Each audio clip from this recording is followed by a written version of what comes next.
ஃபுல்லாக வரும் கதிரை.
Okay.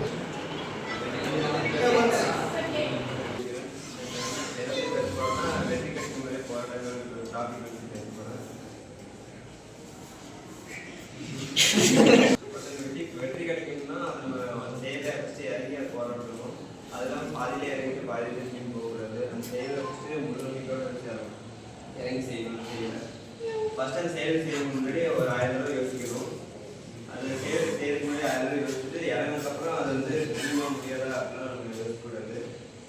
இறங்கினோம்னா அது ஒன்று வெற்றி தோல்வி ரெண்டு பார்க்கணும்.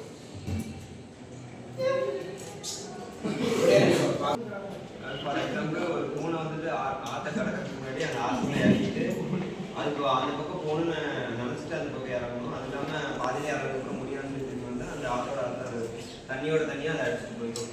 ஸோ அது மாதிரி நம்ம ஒரு இடத்த ஒரு விஷயத்தில் இறங்கும்போது அதை நம்ம முடிவுன்னு வச்சு இறங்கணும்னா வெற்றி கிடைக்கும்.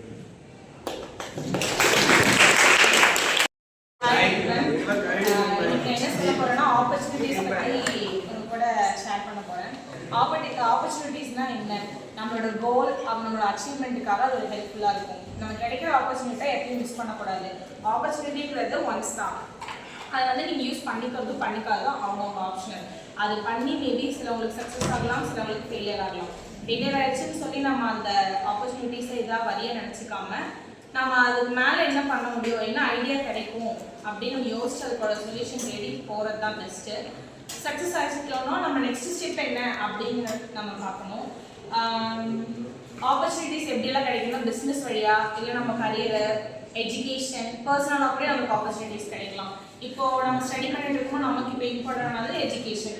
எஜுகேஷன் என்னென்ன ஆப்பர்ச்சுனிட்டிஸ் வரும்னா நம்ம க்ரோத்து, அப்புறம் ஜாபு அந்த மாதிரி இருக்கும். இப்போ பர்சனலாக சொன்னால் நமக்குன்னு ஒரு கோல் இருக்கும். இப்போது ஸ்டடீஸ் எல்லாம் முடிச்சதுக்கப்புறம் நம்ம ஜாப் போகிறதுக்கு என்ன பண்ண முடியும், என்னென்ன பண்ணலான்ற ஒரு ஆப்ஷன் கிடைக்கிற ஆப்பர்ச்சுனிட்டிஸை நீங்கள் மிஸ் பண்ணாதீங்க. இப்போ பர்சனலாக எனக்கு பார்த்தீங்கன்னா நான் டிஎன்பிசி எழுதணும்னு இருக்கேன்.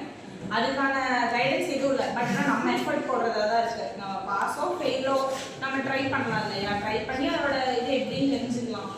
அதுக்காக இது பண்ண போகிறோம். அந்த ஆப்பர்ச்சுனிட்டியை மிஸ் பண்ணிட்டேன்னா நாளைக்கு அதை விட பெருசாக கிடைக்குமோ எனக்கு அது கிடைக்காது, நான் யூஸ் பண்ணிக்க மாட்டேன். அந்த மாதிரி தான் நீங்களும் உங்களுக்கு கிடைக்கிற ஆப்பர்ச்சுனிட்டிஸை ட்ரை பண்ணுங்கள். முடியாது எதுவும் இது பண்ணாதீங்க.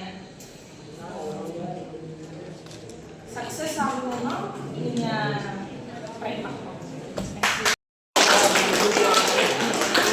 கொஞ்சம் நல்லா ப்ரிப்பேர் பண்ணணும், உங்களோட ஸ்கில்ஸை டெவலப் பண்ணணும் அப்படிங்கிறது தான் எங்களோட ஐடியாவாக இருக்குது. ஸோ நார்மலாக பார்த்தோம் அப்படின்னா இது முடிச்சுட்டு நீங்கள் சிஏ அண்ட் டிஎன்பிஎஸ்சி, யூபிஎஸ்சி இந்த மாதிரி எக்ஸாம்ஸ்லாம் நீங்கள் ட்ரை பண்ணலாம். ஸோ அப்படி பண்ணும்போது இந்த ஒரு 3 இயர்ஸில் நீங்கள் லேர்ன் பண்ணக்கூடிய விஷயம் உங்களுக்கு கண்டிப்பாக ஹெல்ப்ஃபுல்லாக இருக்கும். ஓகேவா? ஸோ நல்லா ப்ரிப்பேர் பண்ணுங்கள். Okay, thank you.